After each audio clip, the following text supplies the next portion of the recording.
അല്ല എത്ര രൂപ ചെലവായി? റൂട്ടിലെ ചെലവ് എത്ര? ഇപ്പൊ വന്നപ്പോ തന്നെ 1,00,000 മുകളിലായി. റൂട്ടിലെ ചെലവ് 2,00,000 മുകളിലായി. ഓ ശരി, പല രീതിയിലാണ്. എല്ലാവർക്കും നമസ്കാരം. നമ്മുടെ പുതിയൊരു വീഡിയോയിലോട്ട് എല്ലാവർക്കും സ്വാഗതം. ഞാനിപ്പോൾ നമ്മുടെ പത്തനംതിട്ട ജില്ലയിലുള്ള നമ്മുടെ തുമ്പോണിൽ പ്രവർത്തിക്കുന്ന NMJ മുറ ഫാമിലാണ്, നമ്മുടെ ജോയിച്ചേണ്ട ഫാം.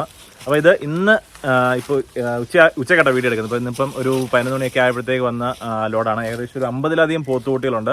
അപ്പോൾ നോക്കിയതിനകത്ത് ഒരു 100 മുതൽ ഒരു 250 വരെയുള്ള പോത്തുകുട്ടികൾ നിങ്ങൾക്ക് ഇതിനകത്ത് കാണാൻ കഴിയും. അപ്പോൾ ഈ പ്രാവശ്യത്തെ ലോഡിൻ്റെ കാര്യങ്ങൾ, അതുപോലെ തന്നെ വരാൻ പോകുന്ന ഇനിയിപ്പോൾ അടുത്ത ആഴ്ചയിൽ ഒരു 10 ദിവസം കഴിയുമ്പോൾ പുതിയ ലോഡ് വരുന്നുണ്ട്. അപ്പോൾ അങ്ങനത്തെ കുറേ കാര്യങ്ങളാണ് ഈ ഒരു വീഡിയോയ്ക്കകത്ത് പങ്കുവെക്കുന്നത്. അപ്പോൾ നമ്മൾ ഇപ്പോൾ കൊണ്ടിറക്കിയ നമ്മുടെ ഈ റബ്ബറിൻ തോട്ടത്തിലോട്ട് കൊണ്ടിറക്കി എല്ലാത്തിനെയും കൊണ്ടിറക്കി കേട്ടിട്ടുണ്ട്. നമ്മുടെ ഷെഡ് കണ്ടോ താഴെയുണ്ട്, നേരത്തെ നമ്മൾ വീഡിയോയ്ക്കകത്ത് കാണിച്ചിട്ടുണ്ട്. അപ്പോൾ നമുക്ക് വീഡിയോയിലുള്ള നമ്പറിൽ കോൺടാക്ട് ചെയ്തോളൂ. നമ്മുടെ പത്തനംതിട്ട ജില്ലയിൽ തുമ്പോണാണ് നമ്മുടെ കറക്റ്റ് സ്ഥലം വരുന്നത്. ഓൾ കേരള ഡെലിവറി എവിടെ ആയാലും നമ്മൾ അറേഞ്ച് ചെയ്ത് കൊടുക്കുന്നുണ്ട്. അപ്പോൾ അടുത്തുള്ളവർ നേരിട്ട് വരിക, പോത്തുകളിലെ ഇഷ്ടമുള്ളതിനെ എടുത്ത് തൂക്കി വാങ്ങിച്ചുകൊണ്ട് പോവുക. അപ്പോൾ ബാക്കി വിഷയങ്ങൾ ജോയിച്ചാൻ പറഞ്ഞിരിക്കും. ജോയിച്ചാ, ഇപ്പം എത്ര ലോഡുകളുണ്ട് ഇന്നത്തെ ലോഡിനകത്ത്? 50 വന്നിട്ടുണ്ട്. ഇപ്പൊ തന്നെ നോക്കിയപ്പോൾ തന്നെ ചെറുതും വലുതും എല്ലാം കിടപ്പുണ്ടല്ലേ? ഏറ്റവും ചെറിയ എത്ര തൂക്കമുള്ള? 100 കിലോ. 100 മുതൽ വലുത് 200 മുതൽ 270 വരെയുള്ള, അതായത് എല്ലാവർക്കും എടുക്കാൻ പറ്റിയ എല്ലാ അല്ലേ, ചെറുത് വന്നാലും വലുത് വന്നാലും എല്ലാം അല്ലേ, അവർക്കെല്ലാം പറ്റിയതാണ്. പെരുന്നാൾ കഴിഞ്ഞ ഇടയ്ക്കെല്ലാം ലോഡ് ഉണ്ടായിരുന്നല്ലോ അല്ലേ? ഉണ്ടായിരുന്നു. അപ്പൊ ആ സമയത്തൊക്കെ നല്ലൊരു തിരക്കായിരുന്നല്ലേ? അന്നേരം പിന്നെ വരിക, അന്ന് തന്നെ തീരുക അല്ലേ, ആ രീതിയിലായിരുന്നു. അപ്പൊ ഈ പ്രാവശ്യം പോയിട്ടുണ്ടായിരുന്നോ? പോയിട്ടുണ്ട്. എല്ലാ പ്രാവശ്യം ലോഡിന് പോകുന്നുണ്ടായിരുന്നു. ഓക്കെ, രാവിലെ വന്നേ ഉള്ളൂ. അതിന്റെ ക്ഷീണത്തിലാണ് ചേട്ടനും പോത്തുമല്ലോ അല്ലേ? ശരി, ഓക്കെ. ഇതിപ്പോ എപ്പോഴാണ് ഇനി ഇതിനെ ഷെഡിലോട്ട് കയറ്റുന്നത്? ഓക്കെ, ഇതെന്തോ നമ്മളിപ്പം എന്തെങ്കിലും പ്രശ്നമുണ്ടോ ചെക്ക് ചെയ്യാൻ വേണ്ടിയാണ് ഒരാഴ്ചക്ക് മേളിലായി. ഓക്കെ, എത്ര ദിവസം എടുത്തു? അവിടെ മേടിച്ചിട്ട് ഒരാഴ്ച ഉണ്ടായിരുന്നു. അത് കഴിഞ്ഞിട്ട് പിന്നെ വന്ന റൂട്ടിൽ 6 ദിവസത്തോളം എടുത്തു. അതെന്ത് വാങ്ങിച്ചിട്ട് ഒരാഴ്ച വണ്ടി കിട്ടാൻ ബുദ്ധിമുട്ടായിരുന്നു സാധനം? ഓ ശരി. മാർക്കറ്റിൽ പോയി എടുത്തോണ്ട് വന്നിട്ട് കിട്ടുന്നതിനെ കൊണ്ടുവന്നിട്ട് ഇങ്ങനെ ഇവിടെ കൊണ്ടുവന്ന ഒരു ഫാമിൽ കൊണ്ടുവന്നിട്ട് ഓക്കെ അത് ഒന്നിച്ചായപ്പോ കൊണ്ടുവരും. ഓ, പർച്ചേസ് ചെയ്യാൻ വേണ്ടി ഒരു 6 ദിവസം എടുത്തു. ഓക്കെ, അതിനുശേഷം റൂട്ടിലൊരു എത്ര ദിവസം എടുത്തു? റൂട്ട് 6 ദിവസം. ഒരു 12 ദിവസം ആയി അല്ലേ? 12 ദിവസം പറയുമ്പോൾ അത്യാവശ്യം നല്ല രീതിയിൽ ക്ഷീണം തട്ടിയിട്ടുണ്ടല്ലോ അല്ലേ? ഇട്ടേക്കുന്നത്. അപ്പം ഇപ്പൊ തന്നെ കുറെ ആൾക്കാർ ചേട്ടന്മാരോട് വന്ന് നിൽപ്പുണ്ട് കൊണ്ടുപോകാൻ വേണ്ടിയിട്ടല്ലേ? നമ്മൾ നേരത്തെ ആയാലും വീഡിയോക്കകത്ത് പറഞ്ഞിട്ടുണ്ട്, നമ്മുടെ ഈ ഒരു ഫാമിൽ നിന്നാണ് ഒരു രീതി എന്ന് പറയുമ്പോൾ നമ്മൾ കൊണ്ടുവന്ന കുട്ടികളെ ഒരു ദിവസം മിനിമം നിർത്തിയിട്ട് എല്ലാ ആരോഗ്യം അല്ലേട്ടാ, ഇപ്പൊ തീറ്റ എടുക്കുന്നുണ്ടോ, എന്തെങ്കിലും പരിക്കുകളുണ്ടോ എല്ലാം ചെക്ക് ചെയ്തതിനു ശേഷം മാത്രമേ കൊടുക്കത്തുള്ളൂ. അല്ലെന്നുണ്ടെങ്കിൽ ഇപ്പൊ തന്നെ ചേട്ടൻ പറഞ്ഞിട്ട് നാളെ കൊണ്ടുപോയിട്ട് നിങ്ങൾ തീറ്റ എടുക്കുന്നില്ല, വയറിളക്കമാണ്, അല്ലെന്നുണ്ടെങ്കിൽ കാലിന് പരുക്ക്, അങ്ങനെയുള്ള പ്രശ്നങ്ങളൊന്നും ഇതുവരെ ഉണ്ടായിട്ടില്ലല്ലോ? ഇല്ല. അപ്പൊ ആ ഒരു കാര്യം വയറിളക്കും അല്ലേ? ആ ഫുഡ് മാറുമ്പോ അല്ലേ? ഓക്കെ, അവിടുത്തെ എനിക്ക് തോന്നുന്നു ഈ ഗോതമ്പ് വൈക്കോലെ കഴിച്ചിട്ട് ഇവിടുത്തെ പുല്ല് കഴിക്കുമ്പോഴത്തേക്ക് പിന്നെ വെള്ളം 2 ദിവസം വയറിളക്കം കാണും എന്തായാലും. ഓക്കെ, അപ്പൊ അല്ലാതെ വേറെ പ്രശ്നങ്ങളും കാര്യങ്ങളും ഒന്നും തന്നെ ഇല്ല. ഇപ്പൊ ഇതാണ് ഈ പ്രാവശ്യം വന്നിരിക്കുന്ന കുട്ടികളെല്ലാം. ചേട്ടാ, റൂട്ടിൽ ഇപ്പൊ ഒത്തിരി ഇപ്പൊ എല്ലാ ഫാമിലും എല്ലാ വീഡിയോ നമ്മൾ ചോദിക്കുന്ന കാര്യമാണ്, ഈ എത്ര തുകയാണ് റൂട്ടിൽ ഈ പ്രാവശ്യം? റൂട്ടിലൊന്നും പറയാൻ പറ്റത്തില്ല, ഭയങ്കര പല സമയത്തും പലതാകുന്നു. അല്ല, നമുക്കറിയണം, ആൾക്കാർക്കറിയണം ഇതിന്റെ കഷ്ടപ്പാട് അറിയണം, അതുകൊണ്ട് ചോദിച്ചാണ്. കഷ്ടപ്പാട് പറഞ്ഞ ആൾക്കാർക്ക് പറഞ്ഞാൽ മനസ്സിലായി പോയി അനുഭവിച്ചില്ല. അല്ല, എത്ര രൂപ ചെലവായി? റൂട്ടിലെ ചെലവ് എത്ര? ഇപ്പൊ വന്നപ്പോ തന്നെ 1,00,000 മുകളിലായി. റൂട്ടിലെ ചെലവ് 2,00,000 മുകളിലായി. ഓ ശരി, പല രീതിയിലാണ്. അതായത് ഈ റൂട്ടിലെ ചെലവെന്ന് ഉദ്ദേശിച്ച് നമ്മൾ ഈ കൊടുക്കുന്ന MVD-ക്കാർക്ക് അല്ലെന്നുണ്ടെങ്കിൽ ഗോരക്ഷക്കാർക്ക് അല്ലേ, ഗുണ്ടായുസം കാണിക്കുന്നവർക്ക് അല്ലേ, എല്ലാം ചേർത്തിട്ടാണ് ഈ പ്രാവശ്യം ഇത്രയും പൈസ അയക്കുന്നത് അല്ലേ? ഈ പ്രാവശ്യം 1,00,000 മുകളിലായി. അതായത് പോത്ത് വാങ്ങിക്കുന്നതിനെ പോലെ തന്നെ കൊണ്ടുവരുന്നു, അതുപോലെ റിസ്ക് ആണ്. ഇവർക്ക് കൊടുത്താൽ മാത്രമേ 1,00,000, പിന്നെ വേറെ അതുകൂടെ ചെലവുണ്ട്. വേറെ ചെലവുണ്ട്, വണ്ടിക്കാരുടെ ചെലവ്, നമ്മുടെ ഫുഡ് കാര്യങ്ങളെല്ലാം എല്ലാം വേണ്ട. അപ്പൊ അതൊന്നുള്ള റോഡിലെ ചെലവ് മാത്രമാണ് ഈ ഒന്നിന് മുകളിലായെന്ന് പറയുന്നത്. അപ്പൊ അതുകൊണ്ടായിരിക്കും പൊതുവെ ഫാമിൽ ഇപ്പൊ എല്ലായിടത്തും ഇച്ചിരി വില കൂടി നിൽക്കുകയാണല്ലേ? എല്ലാവരും പിടിക്കുന്നുണ്ട്. ഓ ശരി. അത് നമുക്ക് റൂട്ടിൽ ഒരു തവണ കൊടുത്തു കഴിഞ്ഞാൽ അമ്മമാരെ തന്നെ എന്തോ വീണ്ടും ഒറ്റുന്നതാണ്. അത് എന്ത് സംഭവം? അതെ അതെ, ഒന്നും പറയാൻ പറ്റത്തില്ലല്ലേ? പൈസ കൊടുത്തിട്ടും രക്ഷയില്ല. പൈസ കൊടുത്താൽ പോലും, അതായത് ഒരു തവണ ഇപ്പൊ നമ്മൾ ഏറ്റവും കൂടുതൽ എവിടെ ആയിട്ടാ പ്രശ്നം? നാഗ്പൂർ, മഹാരാഷ്ട്രയിൽ തന്നെയാണ് അല്ലേ? മഹാരാഷ്ട്രയാണ് ഏറ്റവും കൂടുതൽ പ്രശ്നം. ഓ ശരി. പറയാൻ പറ്റില്ല. ഇപ്പൊ തന്നെ പല ഫാമുകാരെയും പിടിക്കാത്ത സ്ഥലങ്ങളിൽ പിടിച്ചു കിടപ്പുണ്ട്. ഓ ശരി. അതെ അതെ അതെ. അതിപ്പോ പിടിച്ചു കഴിഞ്ഞിട്ട് അമ്മമാർ അപ്പൊ തന്നെ പൈസ കൊടുത്ത് സെറ്റിൽ ആവും, അതോ നിങ്ങളെ ഗോശാലയിലോട്ട് കൊണ്ടുപോകും? എന്ത് സംഭവം? പലരും പല രീതിയാണ്. പൈസ കൊടുത്താൽ ഏക്കത്തില്ല. ഓ ശരി. നമുക്ക് പണിഞ്ഞാലേ പറ്റത്തുള്ളൂ. നമ്മളെ കൊണ്ട് ഒരു മാസം അല്ല മെനക്കെടുത്താൻ വേണ്ടി അങ്ങനെയുള്ളവരുണ്ട്. ചിലവര് ഒടുക്കത്തെ പൈസ ചോദിച്ചോളൂ. ഓ ശരി.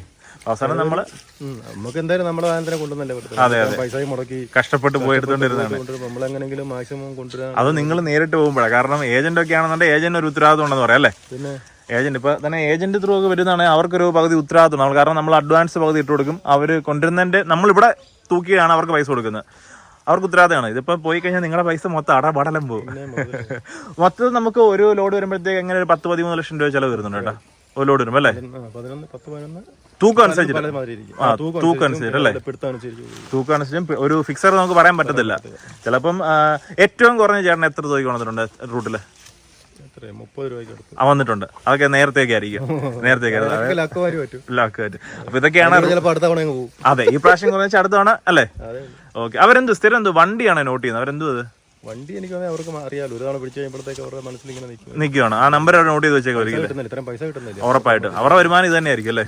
ഓക്കെ. അപ്പൊ എന്തായാലും കുട്ടികളെ കണ്ടില്ല. കുട്ടികൾ എന്തായാലും എവിടുന്നാണ് കറക്റ്റ് ഇപ്പൊ എടുത്തേക്കുന്നത്? ഹരിയാന തന്നെയല്ലേ? ഹരിയാന തന്നെയാണ്. ഒരു 6 ദിവസം എടുത്ത കുട്ടികളാണ്. പിന്നെ എങ്ങനെ മാർക്കറ്റ് തന്നെയല്ലേ ഏട്ടാ?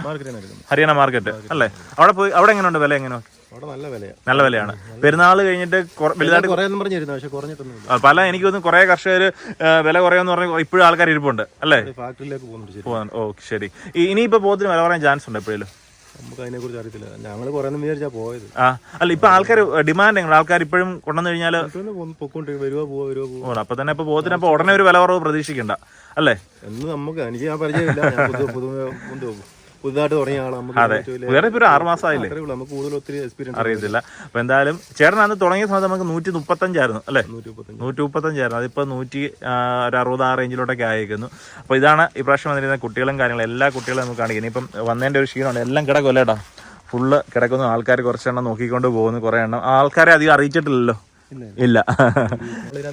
അതെ, ശരി. അത് ചോദിക്കാം. കഴിഞ്ഞ പ്രാവശ്യം എന്ത് ഉടായ്പ അതിനകത്ത് കാണിക്കുന്നത്? നമ്മള് കൊണ്ടിരുന്നു അല്ലേ? കൊണ്ടിരുന്ന തീറ്റയും വെള്ളം കൊടുക്കും. ഇനിയിപ്പോ അതായിരിക്കും ഉടായ്പ എന്ന് പറയുന്നത്. പട്ടിണിക്കാ വരുന്നത്. ഇതാണ് ഒരാഴ്ച അവിടെ കിടന്ന് ഞാൻ പറഞ്ഞില്ലേ, ഇതിന് വയറൊക്കെ തന്നെ കണ്ടാ അറിയാം. അതെ, പട്ടിണി കിടന്നില്ല. അതിനെ കഷ്ടം. അതെ, അല്ല അതിനാ ശരി. കഴിഞ്ഞ പ്രാവശ്യം വീഡിയോ ഇതിനകത്ത് എന്താണ് ഉടായ്പ? എന്ത് ഉടായ്പാന്ന് ഒരു പിടിയില്ല. അല്ലടേ, അതെനിക്ക് ഒന്നുകിൽ വേറെ കച്ചവടക്കാരായിരിക്കും, അല്ലെ വാങ്ങിക്കാത്തവരായിരിക്കും. അല്ല, വാങ്ങിച്ചവരാരും വിശ്വാസമുണ്ട്. പിന്നെ വേറെ അല്ല, വാങ്ങിച്ചവരും പരാതി കൊണ്ട് വന്നിട്ടില്ലല്ലോ. ഒരു അതിന് അങ്ങനെ ഉണ്ടാവാതിരിക്കാൻ വേണ്ടിയിട്ടാണ്. അറിയത്തുമില്ല, എന്നെ ഈ ഒരു സ്ഥലത്ത് വന്ന് കണ്ടിട്ടുമില്ല. ആൾക്കാരെ പറഞ്ഞു ഉടായ്പ. ആര് മൈൻഡ് ചെയ്യാന്? വാങ്ങിച്ചവർക്കറിയാം. നമ്മൾ എല്ലാ വീഡിയോക്കകത്തും പറഞ്ഞ പോലെ തന്നെ കുട്ടികളെല്ലാം നിങ്ങൾ നേരിട്ട് കണ്ട് അതിന്റെ ആരോഗ്യസ്ഥിതി നിങ്ങൾ തന്നെ വിലയിരുത്തുക. കാരണം ഇപ്പൊ ഇന്ന് വന്നു, ഇപ്പൊ നാളെ രാവിലെ തന്നെ കുട്ടികളെ വാങ്ങിക്കാവുന്നതാണ്. അതായത് ആ നിർത്തുന്നതിന്റെ കാര്യം പറഞ്ഞിട്ടുണ്ട്, അതിന്റെ ആരോഗ്യം ചെക്ക് ചെയ്യാൻ വേണ്ടിയിട്ടാണ്. ഇപ്പൊ നാളെ നിങ്ങൾ വാങ്ങിച്ചുകൊണ്ട് പോയിട്ട് അവിടെ വന്നിട്ട് ചട്ടുണ്ടോ അല്ലെന്നുണ്ടെങ്കിൽ കാലൊടിഞ്ഞാന്ന് കഴിഞ്ഞാൽ എന്ത് ചെയ്യും? അപ്പൊ അതിനുവേണ്ടിയാണ് എല്ലാ കാര്യങ്ങളും തീറ്റ എടുക്കുന്നുണ്ട്. എല്ലാ കാര്യങ്ങളും ചെക്ക് ചെയ്തതിന് ശേഷമാണ് കുട്ടികളെ കൊടുക്കുന്നത്. ഈ കുട്ടിയെ കണ്ട് എന്നാ കുട്ടികൾ നോക്കി, ഇതൊരു 150 കിലോ ആണ് കേട്ടാ. 150 നല്ല നോക്കി വയറ് കാര്യമായിട്ട് ഇട്ടേക്കുക. വേണം ഫുള്ള്. അതെ. പിന്നെ 6 ദിവസം ആകെ. ശരിക്കും ഇത് നിങ്ങൾ രാത്രിയാണോ വണ്ടി ഓടിക്കുന്നത്? രാത്രിയല്ലേ കൂടുതലും? അല്ല, പകൽ സമയത്ത് എവിടെയെങ്കിലും പകലും ഉണ്ടല്ലേ?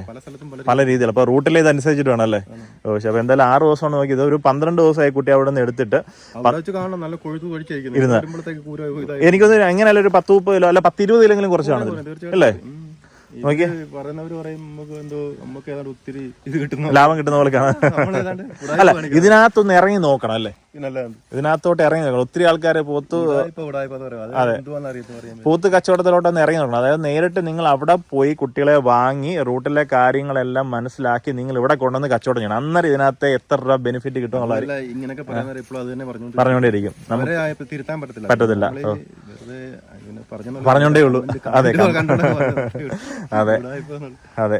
പോത്തിനെ അത് ഈ ഓൺലൈനിലായിട്ട് വളർത്തുന്നവരായിരിക്കും അല്ലെ? പോത്തിനെ ഇതുവരെ നേരിട്ട് കാണാത്തവന്മാരായിരിക്കും ഈ കമന്റ് പറയുന്നത്. അപ്പൊ കണ്ടല്ലോ, കുട്ടികളുടെ ക്വാളിറ്റി ആണല്ലോ. എല്ലാ കുട്ടികളെയും കാണിക്കുന്നുണ്ട്. വീഡിയോയിലുള്ള നമ്പറാണ്. ഇച്ചിരി കറക്റ്റ് ലൊക്കേഷൻ പത്തനംതിട്ട ജില്ല തുമ്പമണ്ണ വിജയപുരം. ഓക്കെ ഏട്ടാ. അപ്പൊ ഇനിയിപ്പോ എന്നാ നിങ്ങൾ കയറി പോകുന്നത്? തീർന്നിട്ടേ ഉള്ളൂ. ഇതിപ്പോ ഒരു 2 ദിവസം കൊണ്ട് തീരാൻ സാധനമേ ഉള്ളൂ. അത് കഴിഞ്ഞിട്ട് പിന്നെ നമുക്ക് റൂട്ടിലെ കാര്യങ്ങളെല്ലാം വണ്ടിയുടെ കാര്യം. ഓക്കെ. അപ്പൊ കാലാവസ്ഥ പ്രശ്നമൊക്കെ റൂട്ടിലൊക്കെ ഉണ്ടോ അല്ലേ? കാലാവസ്ഥയുടെ വണ്ടി മെയിനായിട്ട് വണ്ടി. ഓ ശരി. കഥയില്ല.